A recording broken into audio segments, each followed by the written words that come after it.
Hey everybody, welcome back to the Cali Current Podcast with your host El Tururu, El Tururu Ish. He meant to say doo-doo-doo.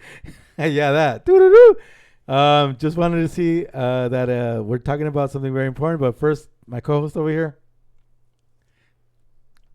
Mr. Grimace. Yeah. So the topic that we first wanted to start off with is pet peeves, and the pet peeves that I'm really referring to is when I grew up in a household of 10 or more, basically all the time. You guys had 10 or more in your household? Well, there was 7 of us, my parents and my 5 brothers, including myself. So that's 7 already. So, and we always had a couple that had a kid living with us. All right. But when we all shared the restroom. So usually all the time when I went in there, there was hardly any TP.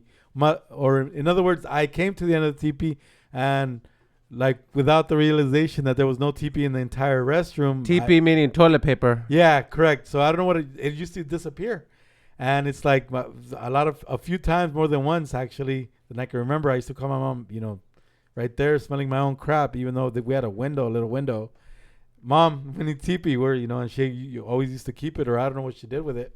So you would yell out, that's what it sounds like to me, you would yell out for some TP when you're in the Correct. restroom. Yeah. But she would bring you some. Yeah, and then so you had well, same thing with the soap. The bar soap was always gone all the time. But then you would just, at least it was within the vicinity of the building or the household. Actually, even to this day right now, since I still live, it was still within my mom's room. I don't know where she keeps it or hides it. But, even to this day, I still live with her right now because, I'm going to not live with her for the next few weeks that I'm going to move back already and reconcile with my wife. But for the last few months, I've been living with my parents, and it's like my mom is like, she just likes to hide all those bar soaps in her. I mean, she'll put some in whatever, my nephew's restroom, but she likes to hide it and she keeps it in her restroom. Well, I mean, the good thing is there's always some there. Because, okay, I could imagine you're in a household and then you run out. It's like, what are you going to do? Try to go in the shower and use bidet, make it into a bidet or something? I got in around midnight last night, or whatever the case may was, and I shower in the mornings usually, so I went to go shower in the morning, and it's like there was no TP. There was only that one roll that was barely almost done, so I'm reliving my 90s growing up because there was no TP in the restroom, and the bar soap was not there. There was only one actually, and it's like I don't know what happens to the bar soap. They just disappears. Same thing with the socks. It's like all of a sudden you have 20 pairs of socks, and then a year later, since you're still counting on the same pair of socks, you have 10. Where did all these socks disappear to? Yeah, the socks thing, that's a real thing, especially when you're living with 10 other people. Yeah. I mean, me just right now living with my roommate, sometimes he'll be like, oh, here, one of your socks came, ended up in my laundry. And I was like, and vice versa. There's been times where one of his socks ended up in my laundry. I'm like, oh, here, one of your socks somehow. Yeah. And then, I could see. So when you're with 10 people and that happens, sometimes it's like, I could see how a sock or, could easily get misplaced. But, I mean, aside from that, what other pet peeves you got? The good thing about there's always toilet paper there. Now I can see why in 2020 everyone lost their mind and were literally fighting. Yeah. I'm pretty sure someone got assaulted or stabbed for a roll of toilet paper during the coronavirus. Because if you think about it, it's just like, what are you gonna if you have to use a restroom and there's no toilet paper? Damn. I could give suggestions of what to use if there's no TP, but I'm not gonna do that. But whatever. What about a bidet? I always keep hearing a bidet is would save you money in toilet paper costs, and it's actually healthier in the long run. Yeah, it's healthier, cleaner. I wouldn't mind using one. Has anybody ever seen the movie? Not him, with I forgot his name. James Franco. I forgot the older guy's name. I haven't seen that. Okay, well, if you ever watch it, they introduced this toilet that's waterless or something like that. It's not the waterless. It's like you don't have to use toilet paper to wipe yourself. But eventually we're going to get to that point. So it's basically a bidet, no? Correct, yeah, like an overgrown bidet, a big oversized bidet, But I also don't like the fact that when you leave food in the fridge, even if it's at work, I don't know if we've already discussed this, and it it belongs to you, but somebody else takes it or eats it, or if you leave it at your right now because I live with my parents, and if I leave a food there and nobody tells me if they want, if it's mine or anything, and it's gone the next day, yeah, I'm gonna be upset. I mean, I've heard of that. Like even in the movie Barbershop, one of the characters gets really mad because they took her orange juice or something out of the refrigerator. That's never happened. One of my friends at her job was telling me the same thing, that someone took their food, and I was like, "Damn, that's crazy!" Like coworkers taking each other's food, like. I've heard of that story, I think, recently, and I don't know, somebody told me that there was this one guy that just does it to everybody, and they still let him get away with it. No, I know how to fix that one. When you have that pet peeve or when you have that issue that coworkers taking your food, you put ghost peppers. You put your food in the refrigerator, and you sneak ghost pepper into your food. That way, when they're eating your food or they're stealing your food, you can hear them coughing like, and they're like gonna go crazy looking for water because their mouth is gonna be on fire. So that's how you get rid of that. You put ghost peppers. I've heard of that. In their food, and your food, and that's a good method. Yeah. But the word of the day, because of that reason alone, right there, is kleptomaniac. Kleptomaniac is kleptomania, not maniac. Kleptomania. I just kleptomania, yes. It's on a podcast I was watching, they were talking about that. People are kleptomaniacs because they want to be maniacs. Kleptomanians. Okay, look it up because you have the computer in front of you. I was looking it up earlier today. Okay, fine. Kleptomania is CLEPTO mania, MANIA, kleptomania. And those people that are kleptomanias or whatever, minions, I don't care. Manians. Yeah, well, they need to check themselves because one day they're gonna run into the wrong person and get their ass beat hard. But anyways, so that's a few of my pet peeves. Also, well, not that it's too much of a pet peeve because I buy my own toothpaste. Even growing up too, I didn't like it that there was a lot of us and we all shared that one tube of toothpaste. And then, you wake up this morning, you're in a hurry, and then all of a sudden there's no toothpaste. It's like it disappears because that the toothpaste you can roll as much as you can. It's like I don't like it when people don't do that, where they just want to throw it away when it's not 100% complete done. That's like a pet peeve. Like you're throwing away free product, It's like, who does that? Yeah. I know I'm being a little harsh. I'm being a little, manic, I guess, if that's how you want to put it. But since we're in the subject of kleptomania. Yeah, well, the kleptomania is actually like when people steal stuff and they don't even need to steal it. Like they have the money, they have the funds. It's an impulse. But they still, they get a rush from doing it. It's also compulsion too. They're not the same thing. An impulse is because they can't help themselves, but it's also compulsive because they keep doing it, that they're so obsessive about it that they're compulsive. Yeah, I had a cousin who did that, and he literally took like a keg, like a beer keg from a brewery, and then it was just here. It was just it was just at the place. And I was like, doing that is not. And you can't even do nothing legal. with it. Don't do it. Yeah, that's like but it's a disorder. So yeah, like even if you tell people not to do it, it's a disorder. Like so it's well, not only that. I mean, it's like in the movie Can't Hardly Wait, where the redhead, he doesn't have any lines or any like speaking lines, but the redhead, with the ginger, I guess, if I want to put it shortly and more eloquently, from all the American Pie movies. Well, the Terminator, if that's how everybody wants to classify him, that's where he gets his basically major start without having a speaking role, because all he does is steal stuff all day. Like, he goes into the restaurant, he steals a bubblegum machine, he steals a cop car at the end of the movie, he steals everything, So, people like that just have a compulsion to just want to take stuff that doesn't belong to them. I don't have that compulsion, but, I just don't like it. I dislike it, actually, when I'm expecting that there's going to be something there and it's not there, And I've also, made the mistake of being a person that possibly finishes the thing and not replace it.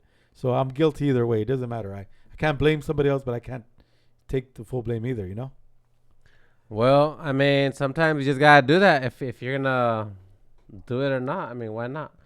Well, well, because I don't like doing it because I don't like it done to myself. It's just the way I see it. But speaking of, we also want to discuss where actually just this happened to me yesterday morning. I had enough points to get a free. I thought I picked a large frappe from McDonald's because I love those actually, and I barely had accumulated my points to get one.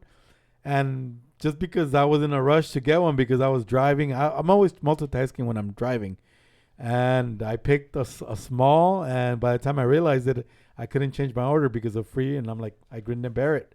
I was upset at first, and I'm like, should I call or should And you could have chose any size, but you accidentally picked the small. I accidentally picked the small frappe because whatever, the way it's shown on the app, it's just a weird, order, and I thought I saw the large, but it was possibly the large iced coffee, and I thought I picked the large frappe. But it was my mistake, but I was this close to actually complaining to whoever was in charge, if it's a shift supervisor or the manager, to say that I made a mistake or they made the mistake. I was ready to blame them that they made the mistake, and I was gonna be ready to become 100% the D word, and just be total belligerent about it. But I didn't want to do that, so I just took the loss, and I just didn't say anything. But there's been other occasions where I've been a total a-hole to somebody else that didn't deserve it. Were you all pissed off at them or no? You're talking about what right now with the frappe? Small, yeah, the frappe. No, I wasn't mad. I'm like, damn it, man. I can't complain because it's free. And when you got there, you didn't tell them, hey, can you make it a large? No, yeah. Well, I got in there and nobody was at the front counter like always. That's what happens nowadays. You go to any type of fast food where they take online orders, and that's all they concentrate on. Well, actually, McDonald's has really been embracing the cashierless. They have cashiers there, but they have not that they ignore you, but they do ignore you. They're kind of doing. They want you to get in the back. They want you to go to the machines, but the kiosks were all down, so I couldn't even order from the kiosks. Oh, so it's just on your application then. Correct. So I had to do a mobile order, which was fine. I mean, another pet peeve. I mean, just to go back to the pet peeve thing. What about whenever, I think you were telling me how, like, when you order something or you're trying to get something and they don't have it in stock? Yeah, and that was another one too, actually. I forgot. It's like, you go out of your way and you're like, oh, I'm going to go get this, go get that, whatever. You call them, actually. It's like before when Fries was around, and I did speak about it on the last podcast. On the last episode, I mean. The Fries, when I wanted they used to have like a Friday, or I don't know what day it was of the week, where they had a special where you went in there and it was like marked down cheaply, like 25% from retail price or whatever. And I used to call them and I'm like, hey, do you guys have this in stock? And they said, yeah, we do. Or it doesn't matter what it is. It could be any big box retail store or like Best Buy or anything like that, especially because you're not trying to get a rain check, and we're going to talk about rain checks one day. But they said it was in stock, but then when you get there, like, oh, no, it wasn't in stock here. It was at another store. I'm like, why did they make you waste all that time going there, and they're not going to have it in stock?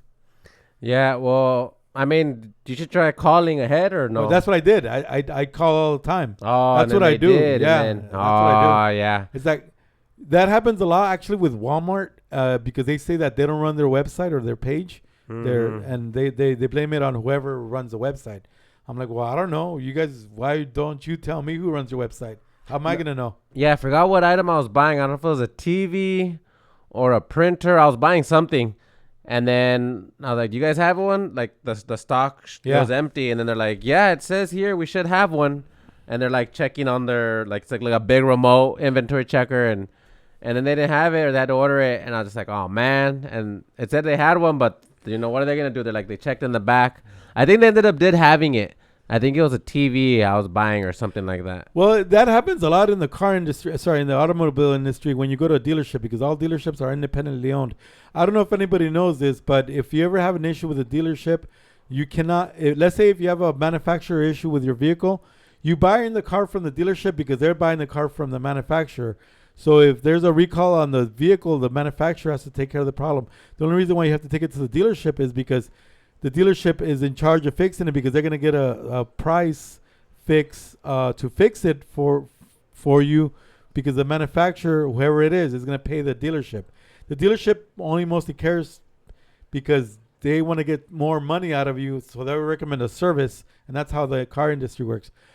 Well, I wasn't trying to get too much off topic. Point being is that at the car dealership and the car industries, in the car industry and the car dealerships, it's called a bait and switch, where they show you, before when newspapers were big time. Oh yeah, the newspaper they used ones to that show you a happened car a lot. that was like $9,000, but it technically cost $20,000, and then and all the way in the bottom in the small print it says in stock only for the stock number or whatever the vehicle number was or the stock number, and there's only 3 left or whatever. There'll be like only one in stock. So you go there and they're like, oh no, that we already sold that car, but that was all BS. Yeah, like someone probably sold it to an employee that Correct. works Yeah. there. So you're already in there, and they're gonna try to basically brainwash you, manipulate you to buy something different that you never wanted to buy.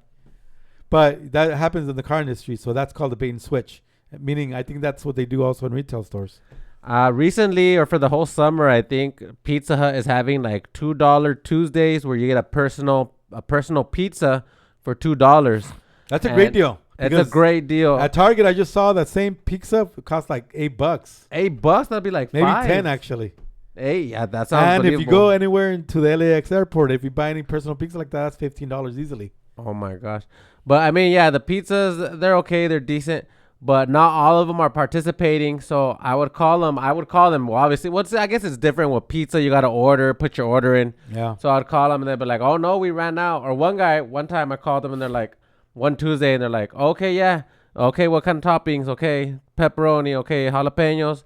And then they're like, oh, you know what? It shows we ran out. And I was like, oh man, okay, well, thanks anyways. That was BS. Yeah, they just wanted you to buy something different. I think that's what happened to you. And he's like, do you want anything else? I was like, nah, because I don't really like Pizza Hut, but for the deal, I wouldn't mind. I don't go to Pizza Hut anymore, and not because I don't like them. It's because it's the most expensive pizza there is. Oh, and maybe I would only go in for the $2 Tuesdays or something. That's a great gimmick, actually, to get you in there to buy something. I used to work at Pizza Hut. I don't know if I said in a previous episode, I would work there, and then the reason why I stopped eating it, I kind of like it. It's like the crust is so tasty and greasy. But then I avoid eating it because I remember when I worked there, we would like literally like sometimes we would like spray a whole glob of into the pan where they bake the pizza, and then we would put the frozen pizza in there, and I was like, man, that's a lot of grease. That's like a whole glob. Yeah. But maybe that's just how pizza is cooked. But it felt like a lot. It felt like excessive. It's like eating a stick of lard. That's the way I see it. That's just my opinion. But you haven't told me any of your pet peeves. I know I've already spoken to my pet peeves. Majority of them, or basically almost all of them. Yeah. Come to think. Do you have any at all? Pet peeves? Yeah. I guess a pet peeve would be like when you're in line and people try to cut in front of you, and this is like oh, this just happened the other day. It was like before work. It was like 7:30 something, and I want to go get my groceries at the grocery store. And I'm in line paying, and then there's like a little mini line. I was like, okay, whatever. Usually that early, there's no line. And then this guy had like a half gallon of milk, this elderly gentleman. And he just tells me in Spanish, like, hey, can I go in front of you? And now he's like, can I go in front of you? I'm in a rush. And I was just like, well, we're all kind of in a rush, this early. And then, I try to do it at the same time after I said that. Then I was like, be a better person. Do my good deed of the day. And then I was like, well, you know what? Yeah, if you want to go, then yeah, go for it, man. It's cool. So deep down, I kind of didn't want to let him go. I was like, dude, really? It's like not rush hour, but yeah, it's about to be 8 o'clock. I'm guessing all of us in line are trying to hurry up and get somewhere. It's the beginning of the morning of the day. So I was kind of, I didn't like that, but low key at the last minute, I was like, you know what? Let me do my good deed of the day, hook him up. But now I don't even know if it's a good deed because I kind of gave him a little attitude before. I was like, well, hey, we're all in a rush. Okay, you know what? That's funny that you say that because I don't think nobody's ever asked me that if they could go in front of me ever. And then sometimes they'll just cut. I usually don't say anything, and when I'm having things like that, like one or two, you're probably right. Yeah, that person doesn't DGAF, okay? And everybody knows what that acronym stands for. But that's not happened to me.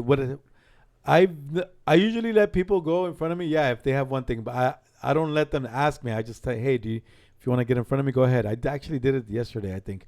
And but mostly people ask me because I've never had somebody ask me while I'm in front of them, hey, can I go in front of you? Never. For some reason, nobody's ever asked me. I mean, I'll let, if I see somebody like a female or something, not because I'm being discriminatory against males or whatever, but if I see somebody that I feel like they're in a rush, I'll be like, hey, you want to get in front of me? Go ahead. But I usually try not to do it because if there's people behind me, that's like, whatever. And if there's nobody behind me, I'll let them do it. But if there's people behind me, I won't even ask because I'm not going to get the wrath of everybody behind me. Another pet peeve that I have it just happened the other day when I had a rider. There was 2 cops.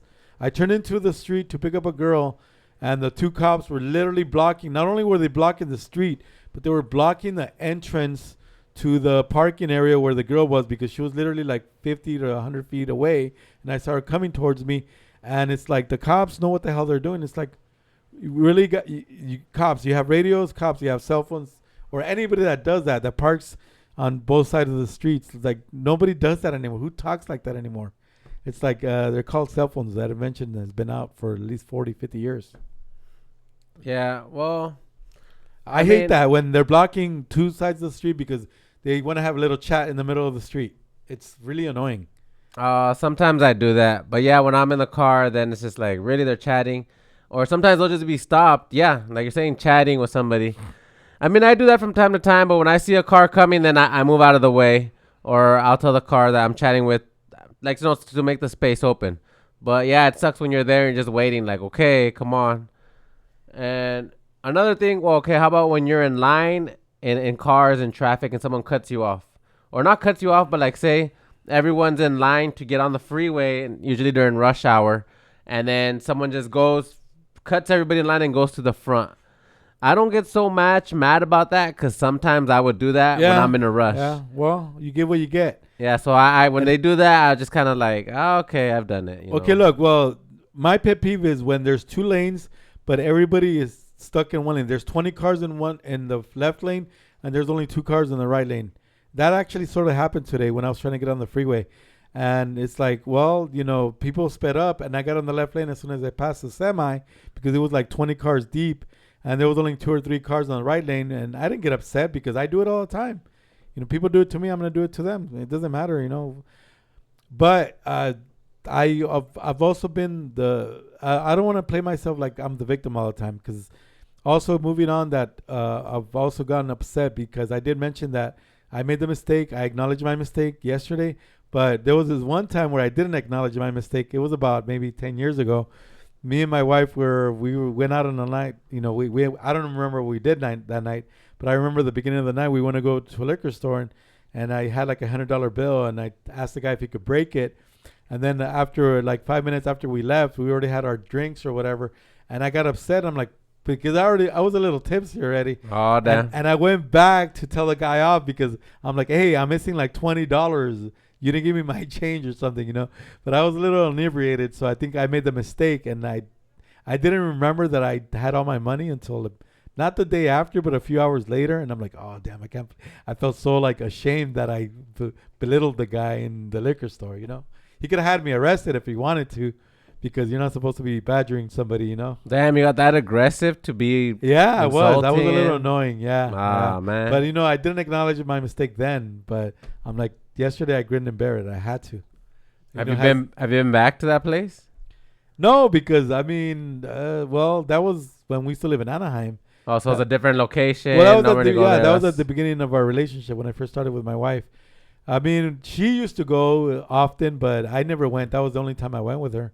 I think it was my birthday weekend too, so that even made it worse for me. Oh, so you're nice and inebriated. That's probably what added to it. Well, yeah, I was. But I think I'm a better person now. But that's the way I feel about it, though.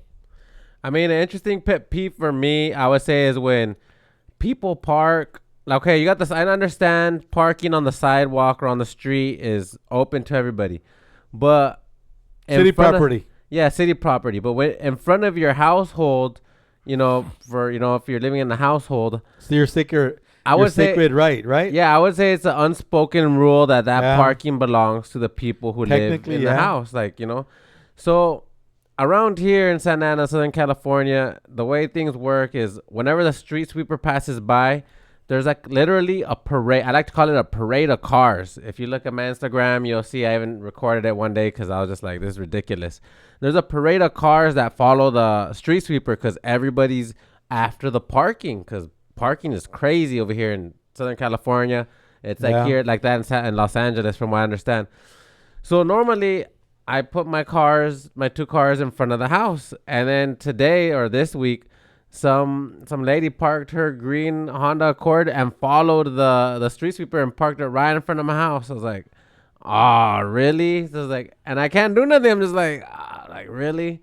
So I had to park my car across the street. I'm just like, which is it's not that far. It's just across the street right here. You sort of can do something about it. If the tags are expired, you can report it to the city. Yeah. Oh, that's also going to be bad karma. Yeah, for you, and I'm pretty sure she lives around here. So I was like, I don't want to deal with anything. Actually, you know what? That's funny that you say that, because that happened to me the other day when I was at my wife's place. You know, since everybody knows we're separated, but we're already reconciled. So I'm going to move back in already soon. Actually, beginning of August. So I was over there, and it's like my car was parked on the street, but there's no sign that says street sweeper on any day, or it didn't say no parking. There's no sign. You know how the city puts up signs or whatever. So I was fine. I was cool. But because there's a lumber company that's right there on that side of the street.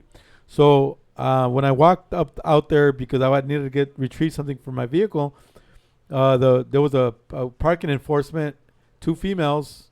First it was 2 males, and then 2 females came out that said community service or something, but it was the city police, the city whatever, the local cops that don't really do anything on the beat. They're just there to give citations. So that's what they did. And it's like, I asked the 2 girls, the females, I'm like, hey, are you guys giving tickets to unregistered vehicles or expired tags? And she's like, yeah. And then of course, like a typical cop, she's like, are your tags expired? I'm like, no. Why would I ever admit to that? I'm like, really? You're gonna ask me that dumb question? But my point was that since there was no signs that said street sweeper, I was thinking they were giving tickets ahead of the street sweeper, because the street sweeper was coming around the block.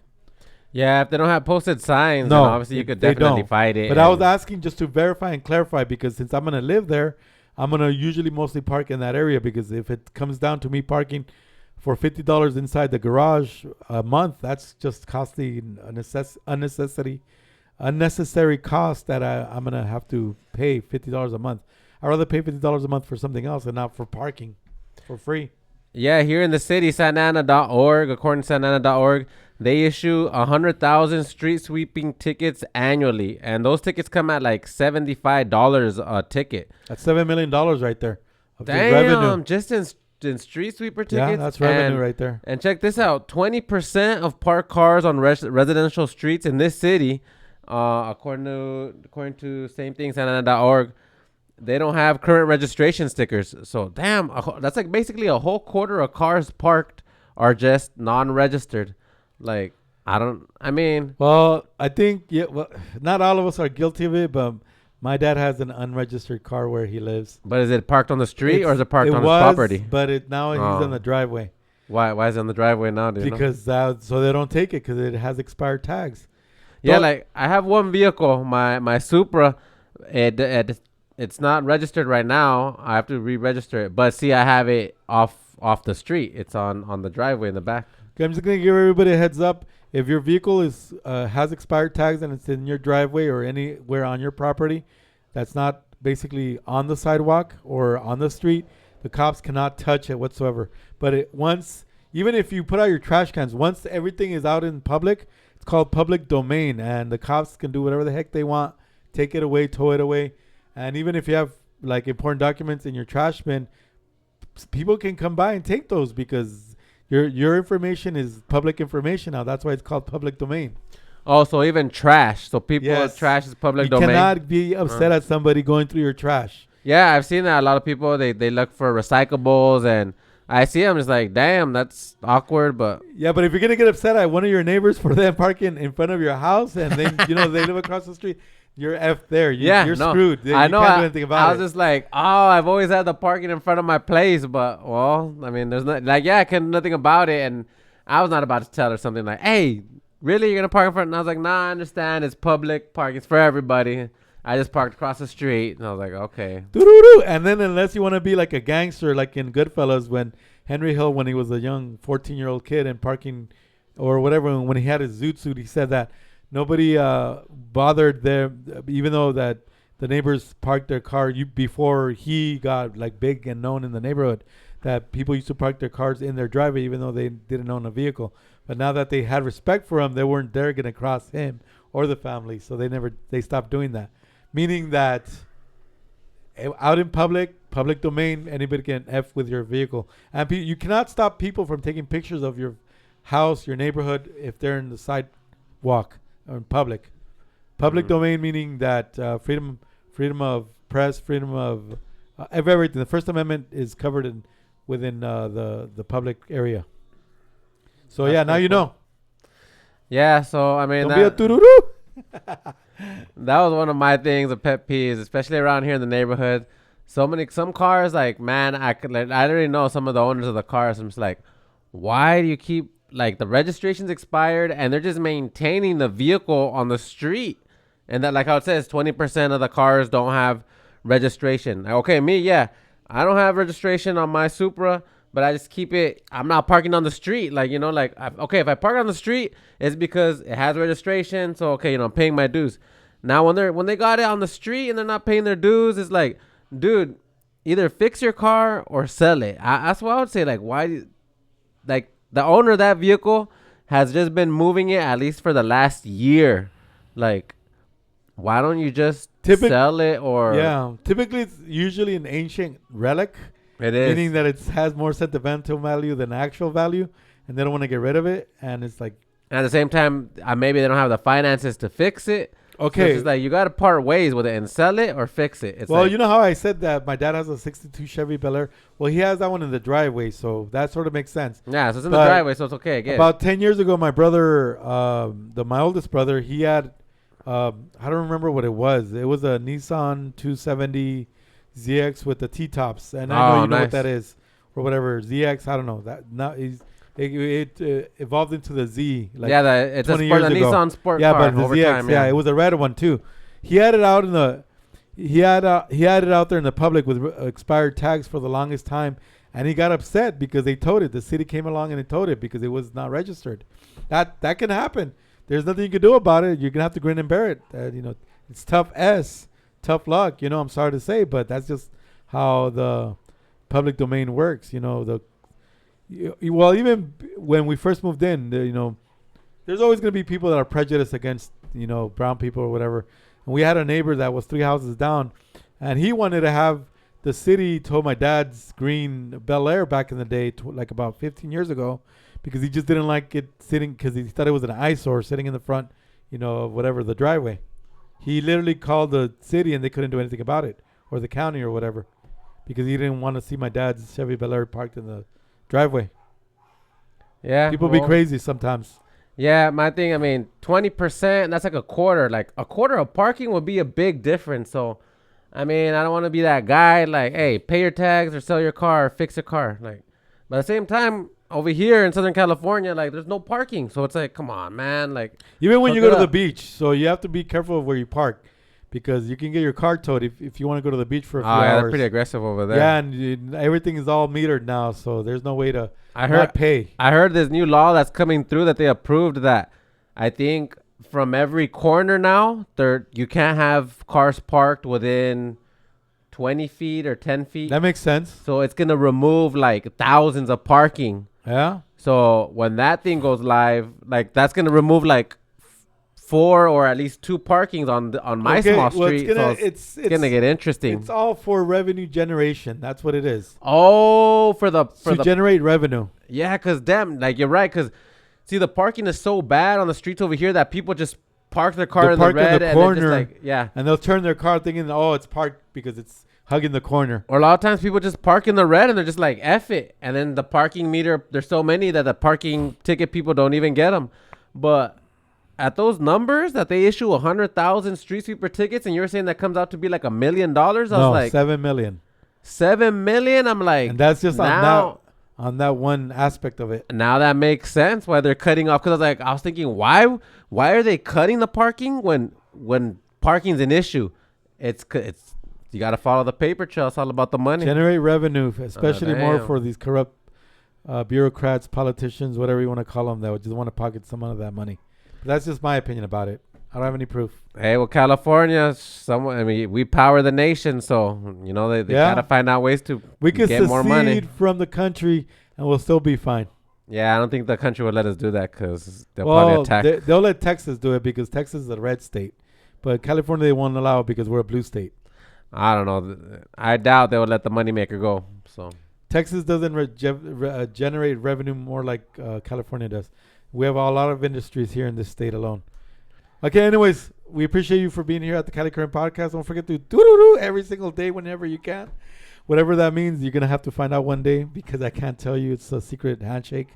Yeah, so whether you use toilet paper or a bidet, make sure you have a comfortable do. Yeah, every single day. We appreciate you. Thank you for being here, part of the Cali Current Podcast. Don't forget to like, share, subscribe. It really helps us along the way, and we're going to get to 100 with your help, okay? Stay Cali Current, y'all. Take care, everybody.